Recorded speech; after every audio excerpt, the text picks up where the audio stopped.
Olá, tudo bem? Oi, ainda bem que deu bom a conexão. A conexão aqui é meio complicada. Ah, E aí, como é? é que vocês estão? Tudo bem por aqui com você? Como você É, tá? Tá graças melhor? a Deus, tudo bem agora, né?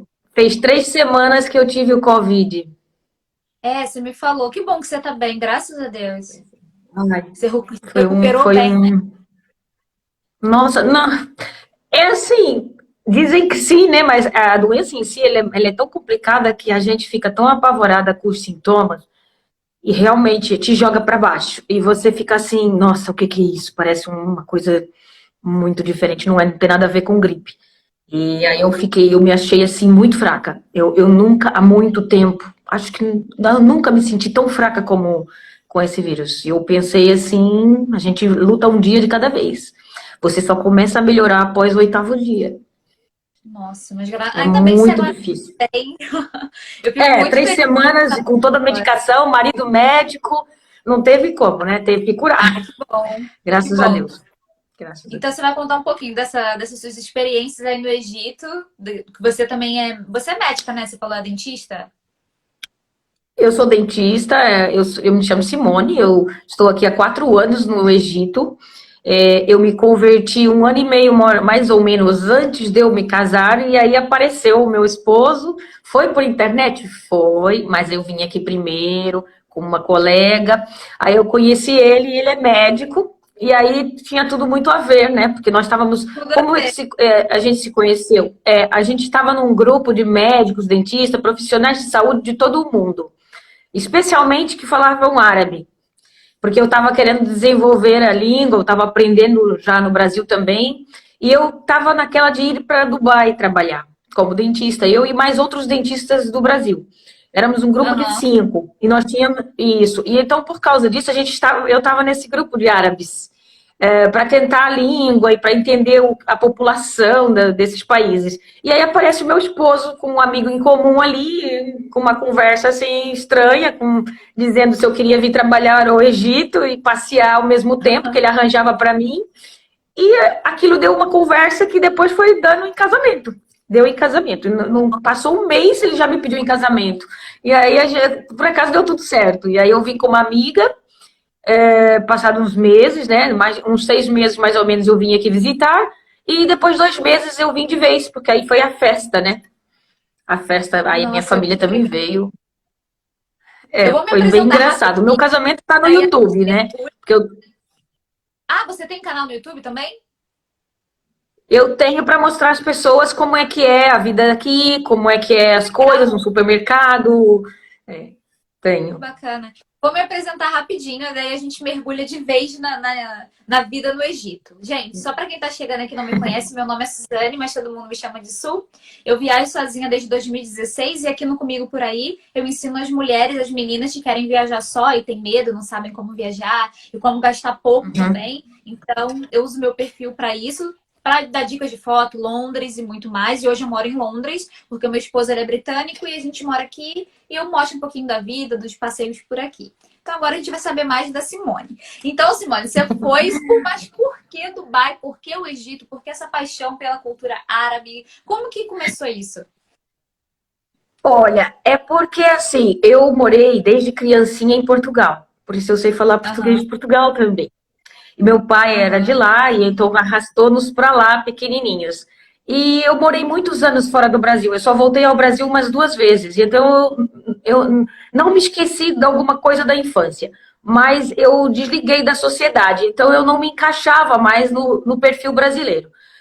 Eu voltei ao Brasil, meu pai estava muito doente depois, que eles voltaram primeiro, e eu fiquei ainda um tempo mais na Europa, acabei os meus estudos e tal, e eu voltei e meu pai faleceu. E eu tomei as rédeas da casa, porque eu sou a única mulher.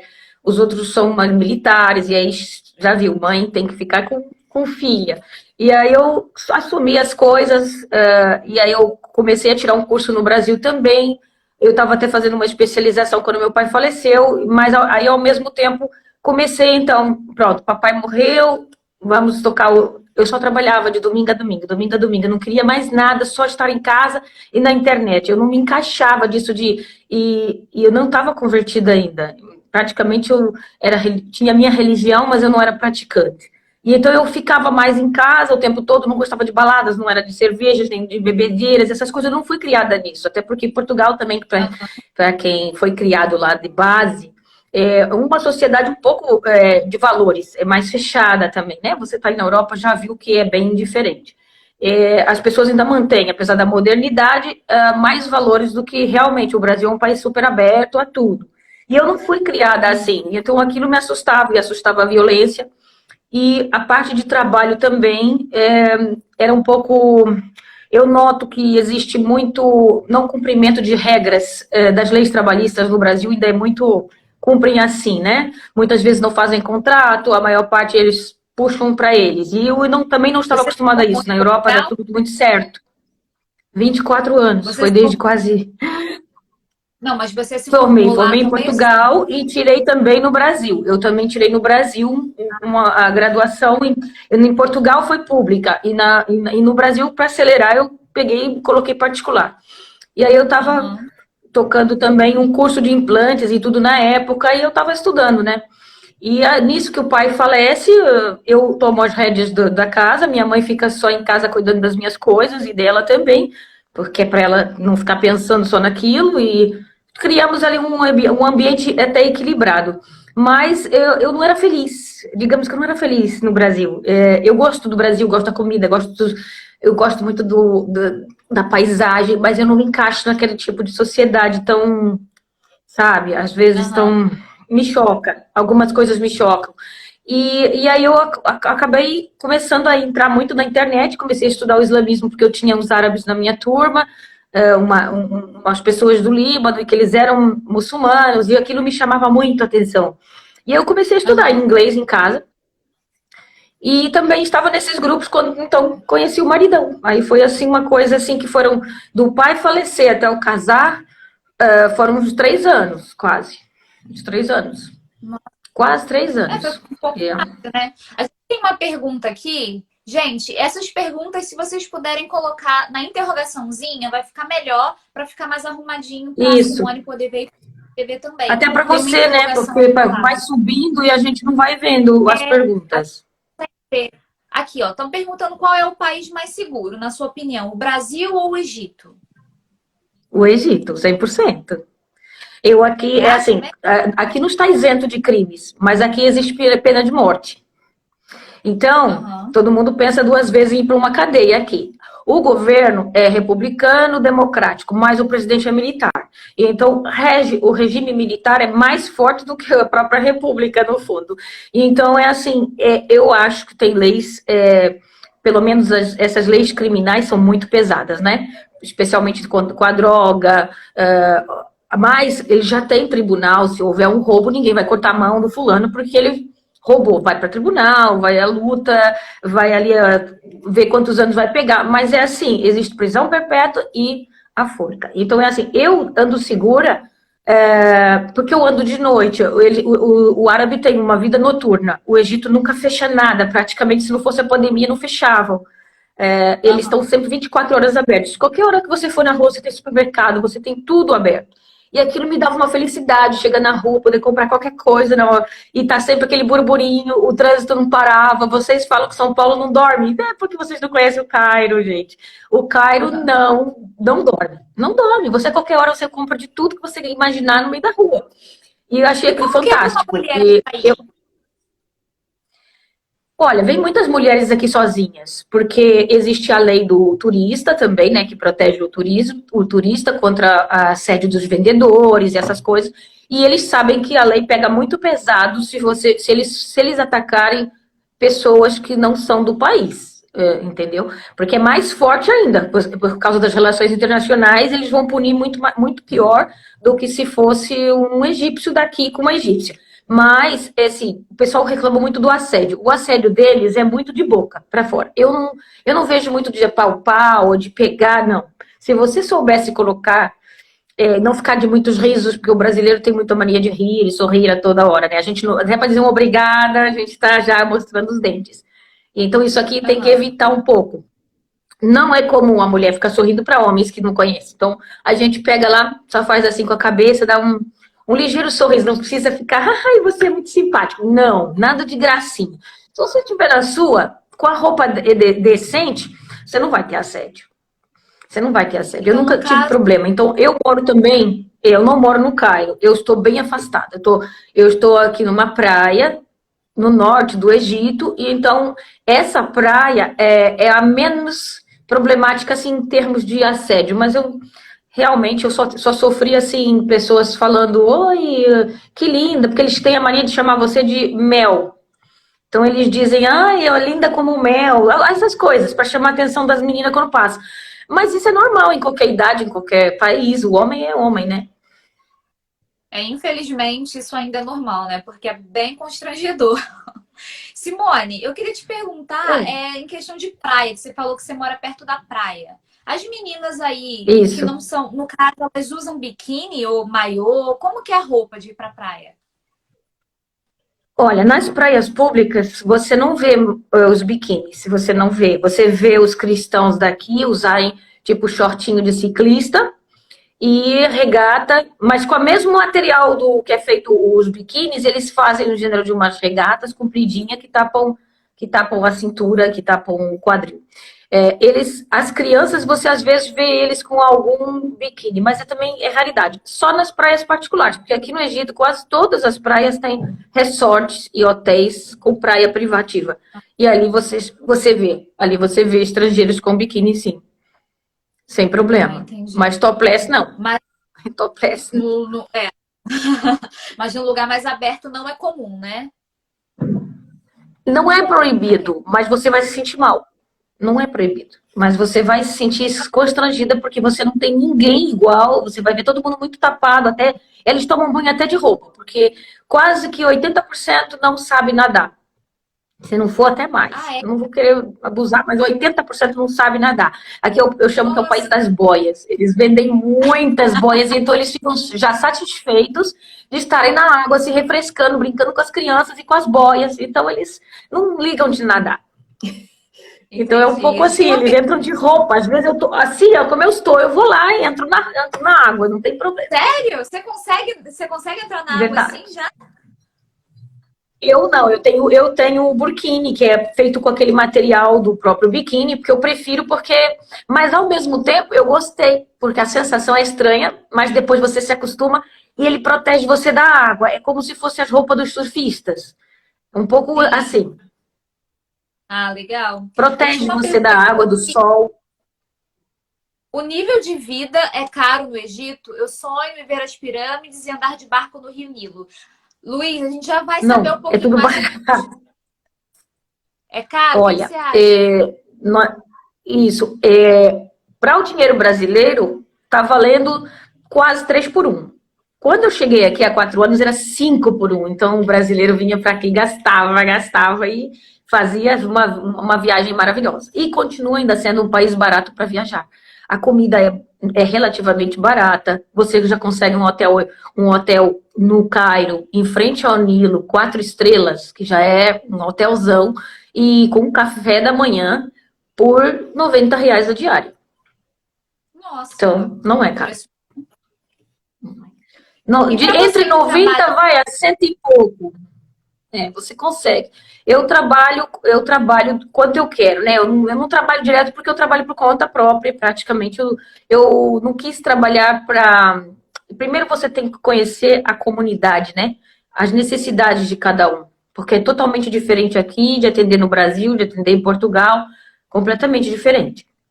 Então, o material, às vezes você ainda encontra os mesmos materiais ou parecidos, mas o grande problema de você trabalhar num país diferente, você primeiro tem que sondar a população. Então, os primeiros pacientes, você não precisa trabalhar todos os dias da semana para vocês começando a sentir eles. Então, por exemplo, enquanto no Brasil a gente abre a boca de uma pessoa e diz, vou ver tudo e vou avaliar tudo e vou te dizer o que você tem para fazer. Ah, você tem 3, 4 cáries e um dente aqui para fazer canal. Se for aqui no Egito, eles já chegam aqui assim, ó, eu tenho dor aqui. Você tem que olhar lá primeiro. Se você for ver a boca deles todos, ele vai ficar o tempo todo te apontando para aquele lado. E porque eu vim aqui para tratar desse dente. Ele não quer saber das outras cáries. Ele quer saber daquele que tá doendo. Então você tem que esquecer tudo e só fazer o que ele veio, para que ele veio ali fazer. Então é muito difícil. Mas ao mesmo tempo, eu já peguei a manha deles. Eu tenho uma enfermeira que trabalha comigo, que traduz praticamente da árabe em inglês. Eu já falo algumas coisas também, bastante, até porque eles me entendem mesmo falando meio inglês, meio árabe. E, e temos um senhor na recepção, claro, que é tipo uma clínica mesmo, né? Porque na minha região tem muito beduíno, ou seja, povos nômades que eram nômades do deserto. Então eles vestem aquela roupa, vêm de turbante, e eu estava atendendo misto, homem e mulher, sem problema. As mulheres deles são todas com a cara coberta, então elas só procuram médicas ou dentistas mais feminina. Mas os homens, às vezes, quando é alguém conhecido, eu atendo. Agora que eu já tenho um pouco de calo, eu separo e digo assim, tem um outro dentista aqui à noite que é masculino, então você venha nele. Então eu faço assim, já falei para a enfermeira que eu só quero atender um certo tipo de população. Mulheres, crianças e adolescentes, mais ou menos. Por quê? Porque eu evito muito, não porque eu seja proibida, não. É difícil tratar homens aqui. Muitos vêm com uma barba deste tamanho. Como é que um dentista consegue amarrar aquela barba para você tratar dos dentes? Chega a ser difícil. Então, eu já escolho o que eu quero fazer, né? Mas eles têm tendência a querer vir ao estrangeiro, ao médico estrangeiro. Quem é de fora, parece que eles acham que é melhor do que o que eles têm aqui. Realmente, a gente tem um diferencial. Na parte da dente, o Brasil tem um diferencial. O Brasil. E além disso, meu pai já era dessa área, eu fui criada dentro de clínica, então eu tenho também um calo, eu tenho também já na veia isso aí. Aí eles querem muito, porque primeiro porque é de outro país, segundo porque atende mulher e crianças, porque tem uns que não querem crianças, e isso tudo foi um diferencial. E o dentista aqui ganha bem, em termos que para o Egito, né? Digamos que se eu fizer o câmbio, vai dar quase o que eu ganhava no Brasil, mas eu consigo fazer uma vida melhor. Entende? Eu consigo ir para hotéis, passar férias, é isso. Enquanto que no Brasil a coisa está bem difícil também. Tá complicado. Tem um delay aqui. Aí, Simone, para o pessoal? Existe o quê? E o que eles conseguem fazer com o salário mínimo? Por exemplo, o salário mínimo é X. Existe o salário mínimo. Não conseguem. Não conseguem. Eles fazem milagres, porque assim, eles estão acostumados a fazer apenas uma refeição por dia grande. A primeira refeição, o café da manhã deles é bem pesada. E é com ovos, é com o feijão fava seco, e eles cozem ele, depois amassam ele tipo um purê e fazem ele temperado. Então é um café da manhã pesado. Mas, ao mesmo tempo, eles ficam horas depois com aquele café da manhã e lá para as 6 da tarde eles fazem uma refeição grandona em família e acabou. Não faz mais nada. Às vezes tomam um chá ou comem uma fruta no meio até dormir. Eles estão acostumados a isso. Eu só vi isso aqui no Egito. Talvez realmente pela dificuldade econômica que todos têm. Então eu vejo esse treinamento já desde criança, da grande maioria. Mas existem já pessoal moderno que já faz pelo menos quem tem crianças, 2, 3 refeições por causa das crianças. Mas não fazem que nem nós, 3 em 3 horas, não. Nem pensar, eles não têm esse conceito.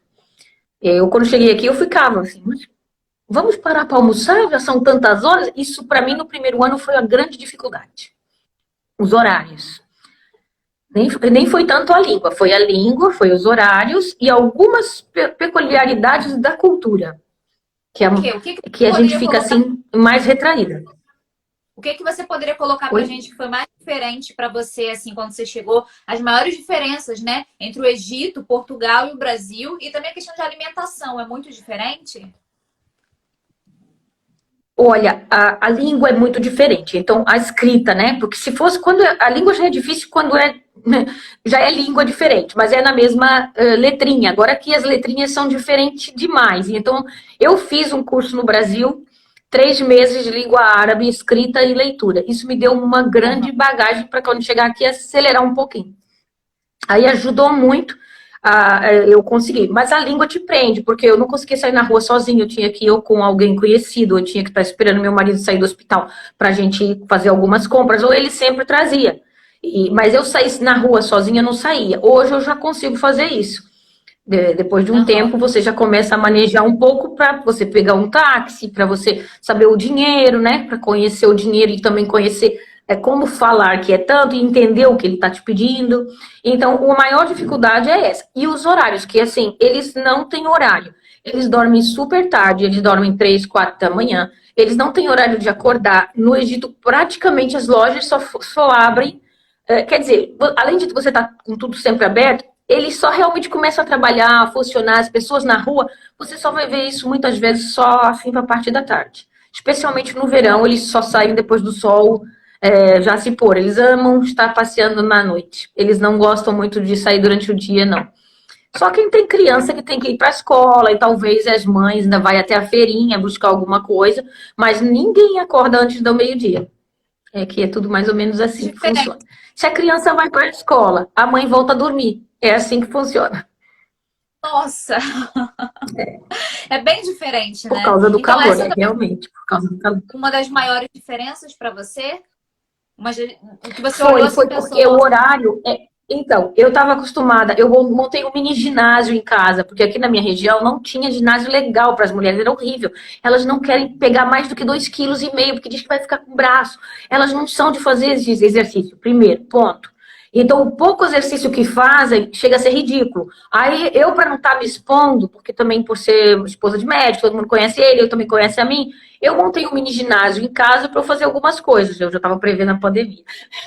Aí, o que acontece é que eu comecei a dar os pulinhos e tal, a fazer minha ginástica, porque realmente sair na rua para ir procurar essas coisas não tinha condições, mesmo tendo um grande calçadão para andar ou para correr, não tinha como. E isso me dava um problema, porque eu estava acostumada a acordar tantas horas, fazia ginástica, depois ia para o trabalho, né. Isso tudo mudou.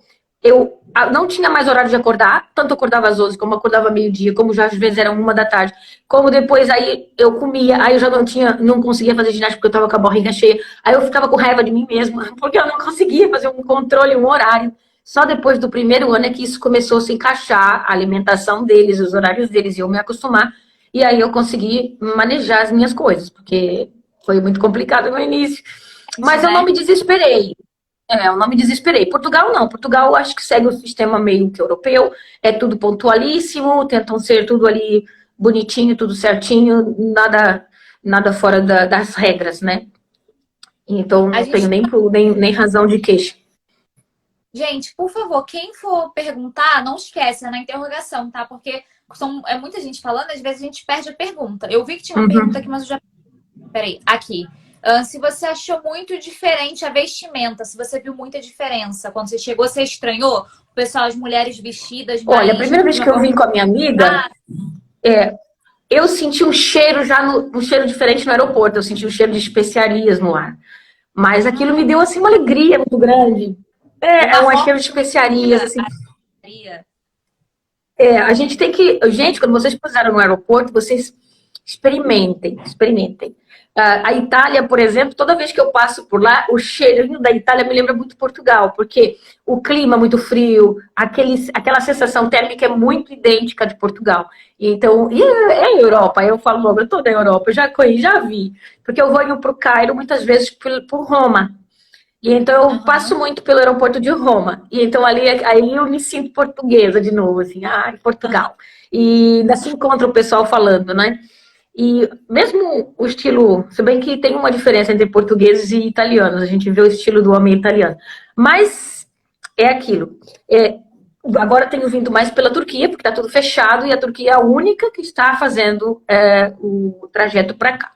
Então, nesse momento, gente, eu esqueci de ser europeia e virei um pouco árabe, foi difícil, mas quando eu cheguei ao país, a única coisa que eu estranhei é assim, lá do alto, você já vê tudo cor de areia. Você fica assim, você vê extensões de deserto, e você vê todas as casinhas da mesma cor.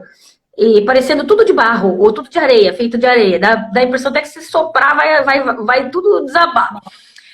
Mas quando você aterra, você começa a ver umas palmeiras e tal. Mas é uma cor de areia. Você não vê verde, como no Brasil, que tá tudo verdinho. Não, aqui você vai ver verde em alguns parques, mas do alto você só vê mais a cor da areia. Você vê o deserto. Então é muito diferente, já lá do alto. Já do alto é muito diferente. Agora, então, para pontuar, o que eu mais odeio aqui é o lixo. Eles não têm a cultura do lixo, do reciclar. Eles têm só em certos bairros, mas eles não usam a limpeza nas ruas, a limpeza em alguns lugares, mesmo nas próprias casas. Você sobe em apartamentos aqui, as escadas estão todas sujas. Ninguém liga, não tem síndico, não tem... Claro, você vai ter bairros onde tem condomínio fechado, que ali até reina uma certa ordem, mais raridade. Para brasileiros tem que morar nesses compounds, porque senão eles vão ficar muito chocados, porque o lixo é demais. Só que é assim, é uma coisa impressionante. O lixo é mais de comida e de sacos plásticos. É terrível. Sacos plásticos aqui flutuam e o vento leva, vai para a praia. Isso é o que mais chateia aqui. Às vezes eu fico indignada. Eu quero falar com o presidente. Eu sou a louca do lixo, você não tem noção. Eu odeio a qualquer canto. Eu vou pra praia e fico catando lixo, que eu não consigo ver. Então eu já sei que quando eu for pro Egito, eu vou ficar doida com quantidade de lixo ao redor, né? É isso mesmo. Você vai começar a se acostumar, mas a primeira coisa começa assim, você vê às vezes a pessoa do teu lado fazendo assim, ó, tá comendo na praia, faz um piquenique e larga tudo ali. Larga ali, nem cata. Eu fico indignada. E aí eles também têm a mania de só limpam aquelas estradas principal. Ali a principal, perto da praia, tá bonitinho. Mas aí você desce os degraus para ir até a praia, que tem um calçadão mais para baixo, já tá ali lixo. Quer dizer, só varreu aqui, né? Ali não. Embaixo do tapete tá tudo igual. E nas outras ruas ninguém coleta. Eu acho que eles levam dias para coletar os lixos, sabe? Tinha que passar todo santo dia os carros, ou queimar, ou ter um aterro. E não tem um programa de saúde para isso. Eu não sei, eu não entendo. Essa parte eu não entendo. Nunca entendi. É só isso que eu desgosto aqui. E Simone, como você falou que você também estava já no Brasil e você achava a cultura portuguesa melhor para você. E como que foi para você essa diferença que mudou totalmente, né? Como você vê, como você falou, no Brasil o pessoal usa uma roupa mais à vontade. Então, como é hoje para você? Você se veste de uma forma diferente, você usa... Como que você chama o que a gente fala, não é burca, né? É um outro nome que dá. Qual é o nome que dá A burca, ela é apenas do Afeganistão. Ela é toda azul e ela tem assim uma tira de crochê, tipo de crochê, tipo uma tela. Aqui não, aqui varia as cores. Niqab é o que cobre o rosto. Esse aqui é o hijab. Hijab. Niqab. Hijab. E você já se acostumou? Você gosta? Como que você se sente hoje em dia? No Brasil eu não podia usar o hijab, tá, gente? Por quê? Porque nas clínicas eu não podia, né? Estava fora de questão, senão eu não arranjava nem emprego. Então o que eu fazia era, usava apenas roupas de manga comprida, roupas mais frescas, adequava uma moda assim que ninguém ficava olhando muito para mim, né? Não é proibido você usar jeans, tênis, só não deve se marcar o corpo e não estar assim com a roupa muito curta até o quadril. Então eu costumava usar uns camisões e por aí vai. Mas o hijab era só quando eu ia à mesquita ou pouco mais. Ou se eu estivesse acompanhada, porque eu tinha um pouco de receio no Brasil, porque eu vi colegas serem maltratadas, mesmo pela senhora da bilheteira do metrô, que começou a discutir com ela, dizendo que o seu Deus não é igual ao meu, por isso é que o seu país está sempre em guerra. Sim, mas o país dela era brasileiro, ela é brasileira, gente. Enfim. Gente, é porque você coloca o véu, eles pensam que você é árabe, não é, nem sempre. Entendi. Então, realmente, né, infelizmente no Brasil a gente tem essa cultura, né, do preconceito muito grande. Tem discriminação. Discriminação. E eu vejo que aqui em Londres não existe isso. Eu trabalho no café de uma universidade, então a gente vê pessoas de todas as religiões, de todas as culturas, né? E aqui eles são ensinados desde a escola a respeitar, né, as diferenças, a respeitar as pessoas que são de um país árabe, as pessoas que são de um país católico, e por aí vai. O Brasil fala muito, né? Eles falam muito na discriminação, do preconceito disso, mas aplicar não se aplica. Nem sempre se aplica. Você já sentiu aí no Egito algum tipo de discriminação por você ser brasileira, por você ser mulher, algum tipo de tratamento diferente? Não, pelo contrário, eles me dão os parabéns por ter me convertido, quem é mais íntimo e sabe, e a maior parte, quando sabe que é do Brasil, aqui no Egito ainda, eles relacionam muito com o futebol, acham que é um país gigante, maravilhoso, rico, e então eles não têm aquela coisa da mulher brasileira prostituta. Mas, infelizmente, devido à atitude de muitas mulheres que agora estão querendo sair do Brasil a todo custo e vir para os países árabes, elas estão botando as mulheres brasileiras mais para baixo ainda. E qualquer dia aqui também eles todos vão conhecer a mulher brasileira como uma mulher vulgar. Porque elas não estão medindo esforços para fazer o que elas pensam que está certo e chega aqui e dão com os burros na água, porque a maior parte não vai ter aquela vida de liberdade que andava sozinha na rua, não vai ter aquela liberdade toda hora de ir pro shopping, não tem shopping em todo lugar. Muitas, quando se vê, estão metidas em apuros, em lugares assim, tipo o fim do mundo, lá no meio do matagal, do Nilo, porque são povoados e estão com homens, então se meteram, envolveram-se pela internet e não sabem com quem estão lidando, entende? Porque não tem o mesmo nível social, o mesmo nível nem mental, quanto mais. Verdade. Então, recebo na minha página eu recebo muitos casos. O último caso que eu não costumo me envolver muito, mas eu sempre dou conselhos em off para as meninas e até investigo algumas coisas. A última pessoa foi assim meio chocante, porque ela já tinha a idade da minha mãe, né? Ela já tinha seus 60 para cima e ele tinha apenas 20 e poucos. Recém-formado, e ele começou até a mandar o cartão de crédito, a mandar os RG, não sei o que, insinuando dinheiro, né? E ele tinha... Aí, quando eu fui fazer a investigação, ele tinha ficado noivo há 6 dias. Quer dizer, ele estava querendo dinheiro pro casamento, então, né? Pra ver se a vovó mandava. Então, é assim, eu acho que está sendo um pouco absurdo a loucura que certas mulheres estão colocando na cabeça, querem ir pro exterior. Não dá para esvaziar o Brasil assim, ó. Todas as mulheres agora vão para os árabes. E muitas também vêm com a ideia do dote, que acham que o dote, que aquilo vai sustentar elas num caso de divórcio. E isso é uma ideia errada. Como que funciona o dote? Então, o dote, pelo Alcorão, ele é um presente que o noivo tem que dar à noiva, não é? E pela lei, pela lei que também está junto com um pouco da religião, né, que é a Sharia, a mulher tem direito a receber esse presente em ouro e não só. Ele pode dar o que ele quiser. E é acordado também com os pais um valor, que isso aí já é a parte da lei, e aí a parte do presente ele vai dar. Depende das populações aqui, chega aí a 60 mil libras em ouro, ou menos, 30 e pouco, varia.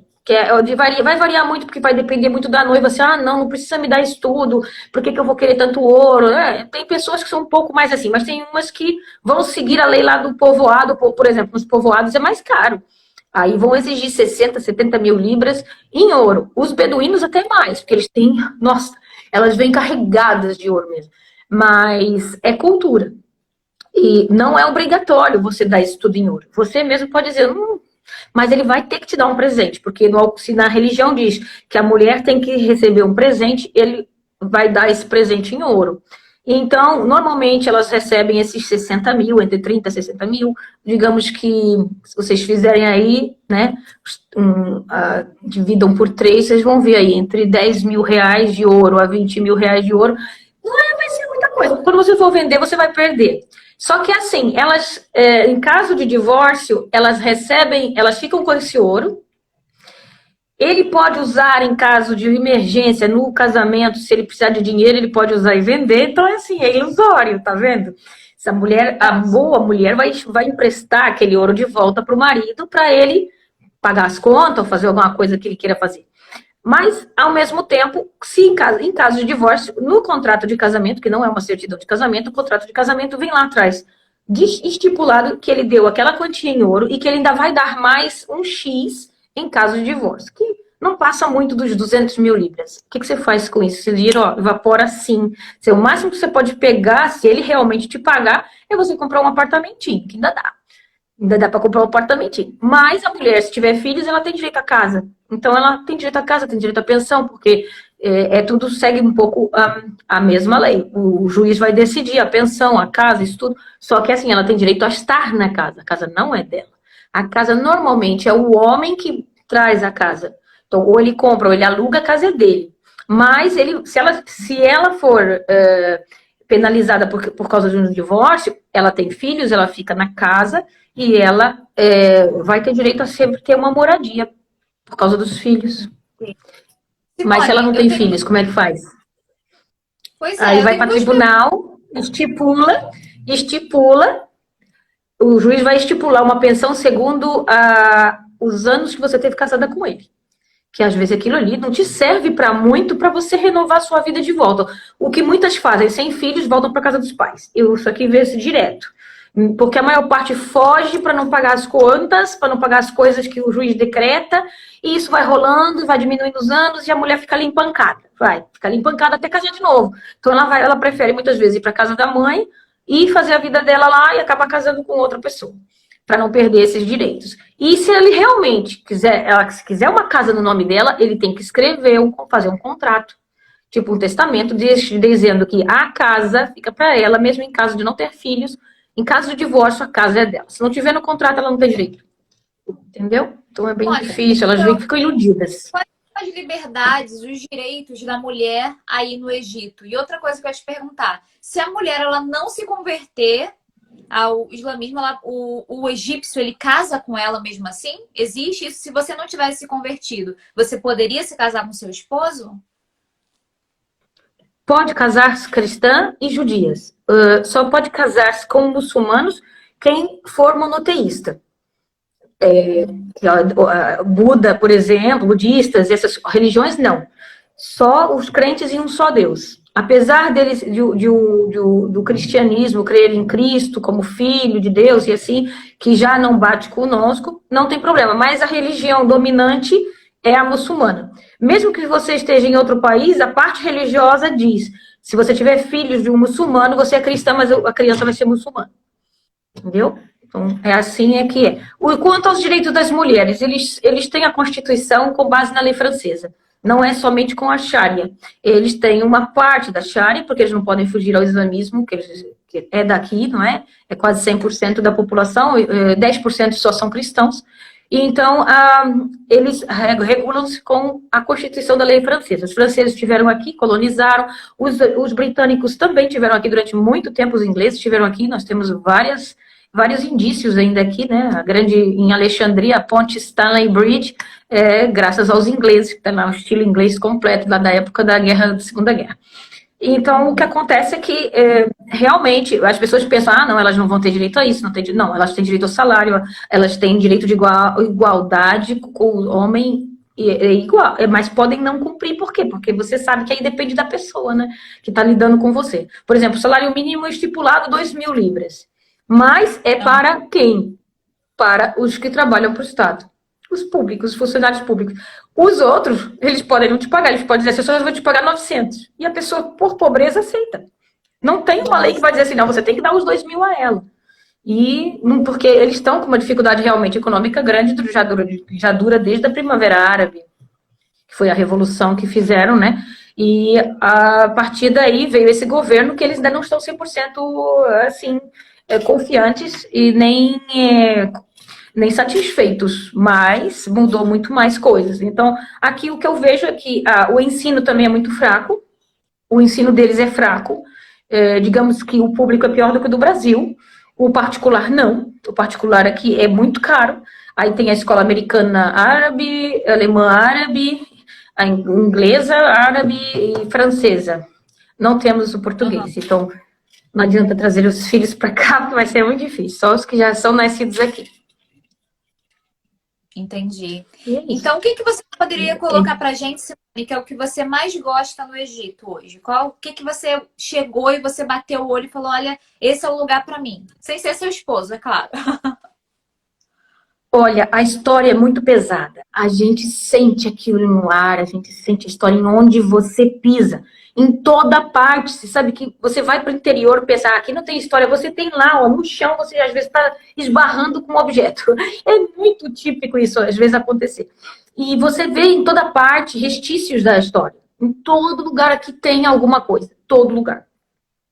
E eu moro entre, vamos supor, o norte, todo banhado pelo mar Mediterrâneo.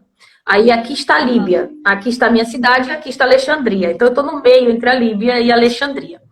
Então, eu estou entre a praia e o deserto. Isso me encanta porque eu amo o deserto, eu acho lindo.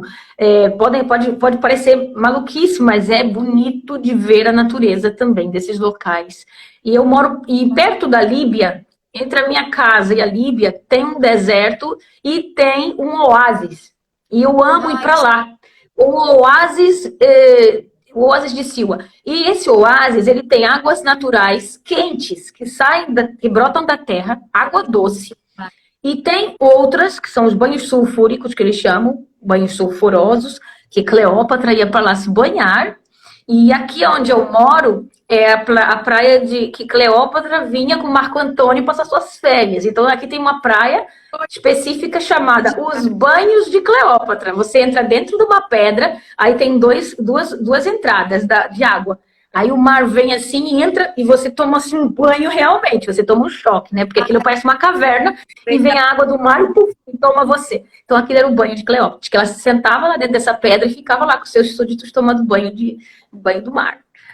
Enfim, então nós temos história por todo lado. A história me encanta.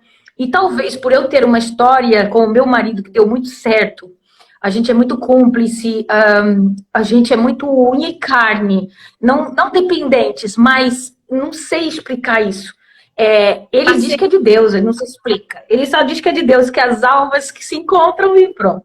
Mas a gente tem uma união tão boa que isso não me fez odiar o Egito também, né? Também talvez isso ajudou, porque foi aqui o encontro, foi aqui ele me levou para conhecer todos os melhores lugares, ele me proporciona uma vida estável, uma vida que eu sempre procurei, apesar de não ser aquela famosa ou super luxuosa, não, mas uma média alta que eu consigo lidar e ter todas as necessidades aqui, porque ele sendo médico, eu tenho bons acessos aos hospitais, bons acessos às coisas, sem precisar sair de casa. Agora no Covid, eu tive tudo dentro de casa, ele me colocava no soro, eu só fui 1 ou 2 vezes ao médico para fazer a tomografia, o resto foi tudo sempre aqui.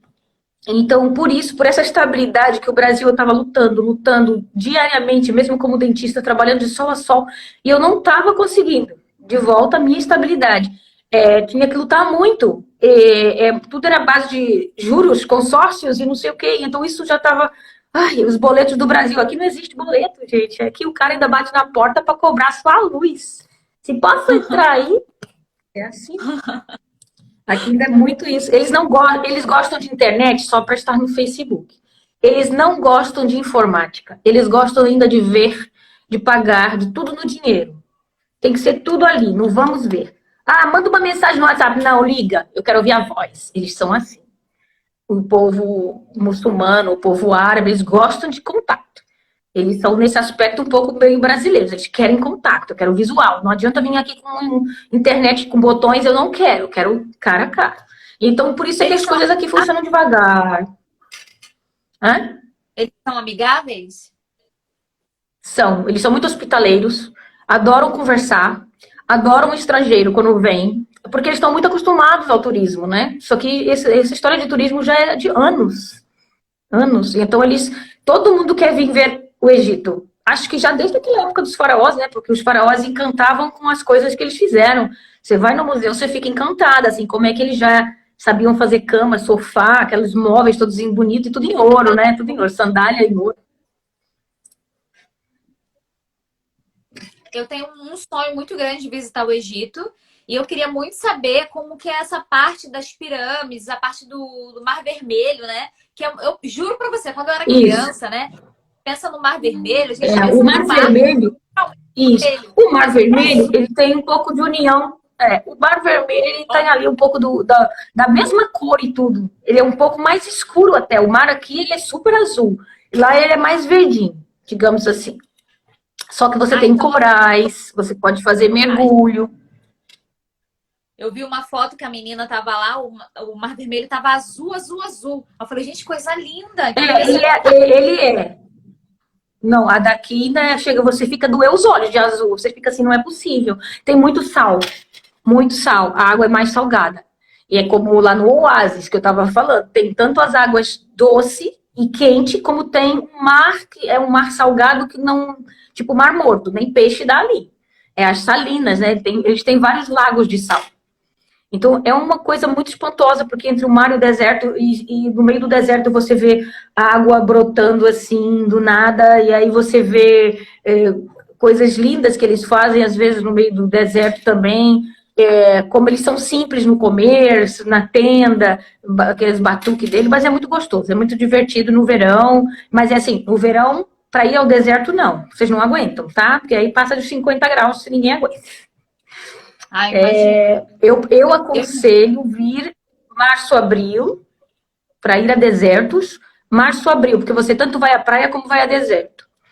E a região sul, que é onde tem quase todos os grandes estátuas, histórias, que é em Luxor, é bem sul do Egito, é muito quente também. Então, para ir lá só mais no inverno. Então, março e, digamos que novembro é o ideal. Eu estive no Mar Vermelho em novembro, eu tomei banho de mar, fiz um passeio de barco, fui para o meio do deserto, foi aí a primeira vez que eu fui lá dar de bug no deserto, foi essa surpresa que meu marido fez.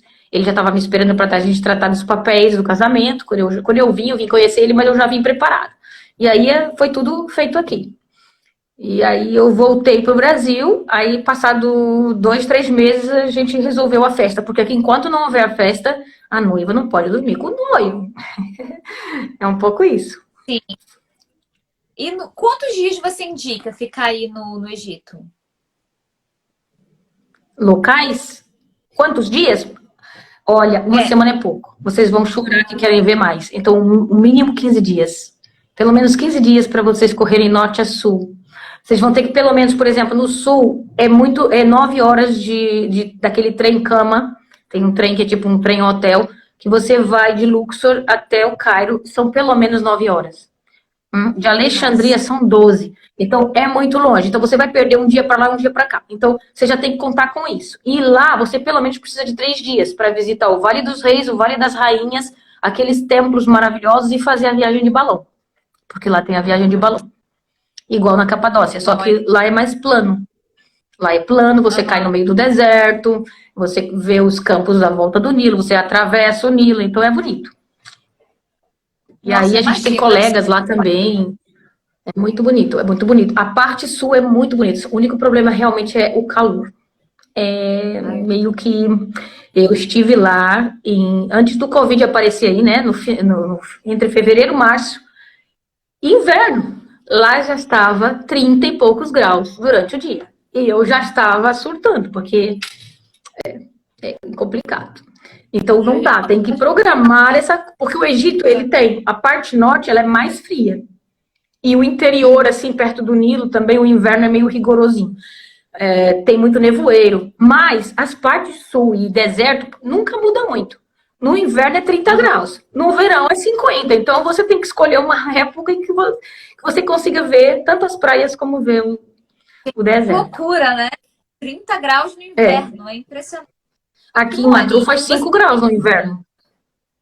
Ah, onde você mora faz 5? Isso. Faz 5 graus.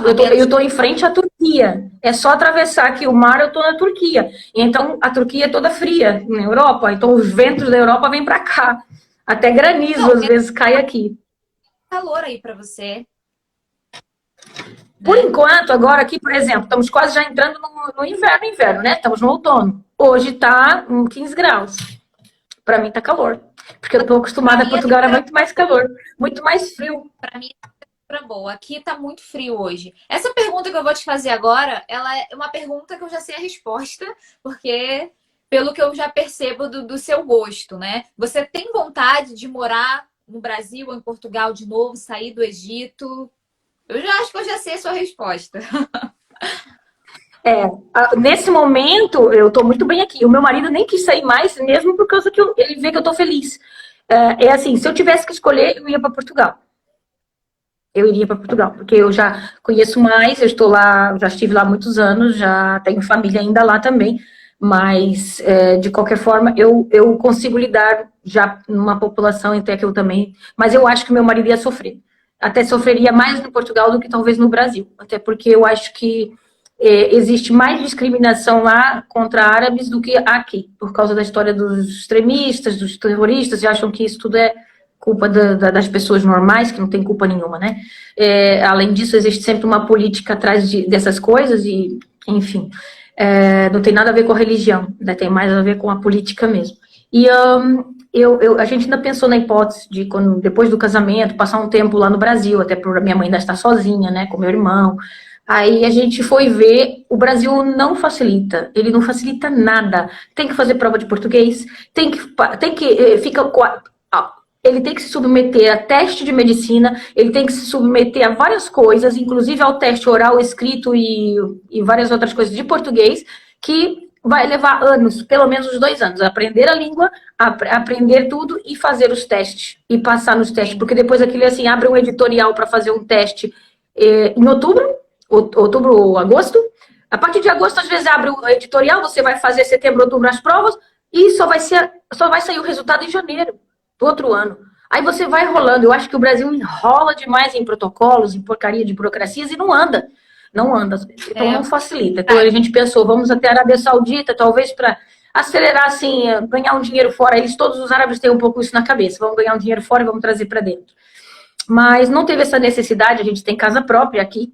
A gente tem casa própria e ele está bem, ele trabalha tanto no público como tem hospital privado que ele trabalha e clínicas, e eu também, por isso.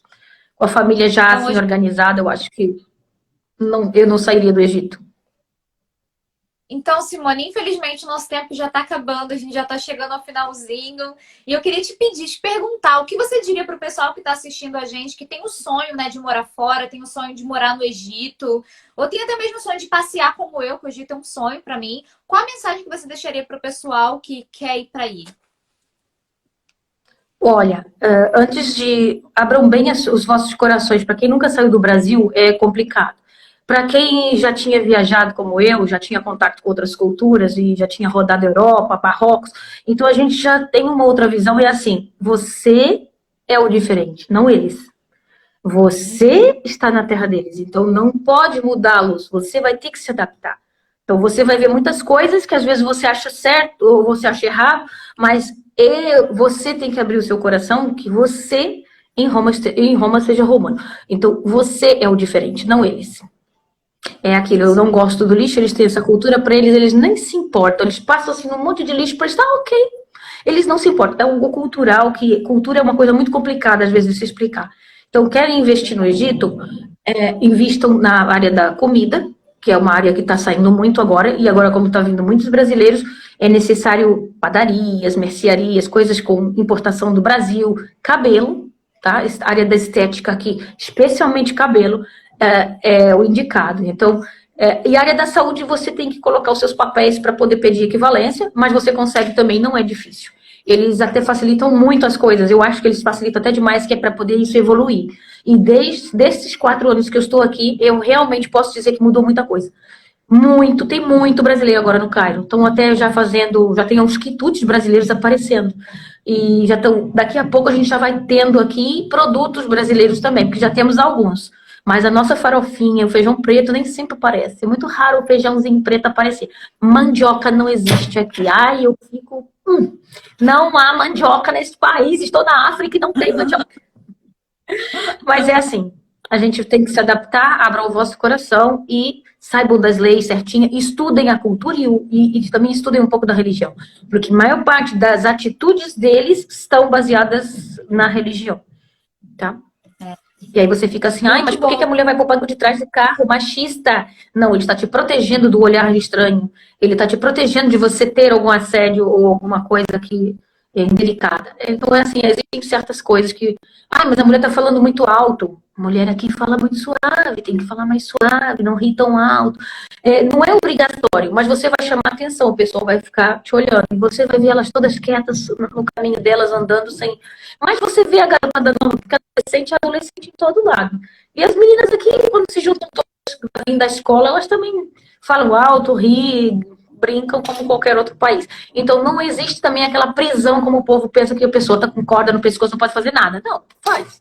Você evita, depois que você já está mais velho, de fazer certas atitudes que você vê que elas tentam ser princesas, sabe? As mulheres, elas tentam aqui ter uma atitude muito educada, ser muito família, ser muito discreta. Essa é a palavra, discreta. A discrição é a ordem para eles. Entendi.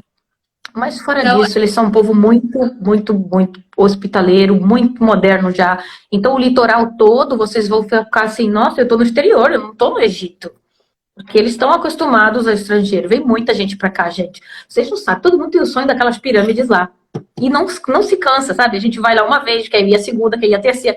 Aí eu já tô indo agora pro CAI de semana que vem. Então, quem me seguir, eu vou buscar minha mãe no aeroporto. E então, já sei que ela vai vir com mais amigas. E as amigas que nunca tiveram, eu vou ter que levar nas pirâmides. Eu sou obrigada a levar o pessoal nas pirâmides. Então, eu vou lá para uma 50ª vez, eu vou de novo lá. E aconselho vocês, para terminar, vocês que têm Netflix e gostam da Netflix, então, Os Segredos de Saqqara, que é a pirâmide que foi descoberto muitos túmulos agora, que todo mundo estava falando ali nos jornais. O Egito descobriu quase ali uma fortuna em coisas antigas, e essa pirâmide está aberta ao público. Vocês assistam esse vídeo que vocês vão sentir um pouco do povo egípcio também, da parte cultural. Dessa parte das pirâmides antigas, e ali vocês entram na história. Muito lindo. As pirâmides, Segredos de Saqqara, tá na Netflix. Indicação pro fim de semana aí. Muito obrigada eu pela participação. Adorei conversar com você, adorei saber um pouquinho mais do Egito. E quem sabe quando eu for aí, a gente se encontra, toma um café e conversa com certeza. Tomara que sim. Pode vir, está convidada. Obrigada, tá? Muito obrigada a vocês, muito obrigada pela participação aqui. Um grande beijo, um bom domingo. Obrigada. Boa noite, Simone. Boa tarde, pessoal. Tchau, tchau. Boa noite, pessoal.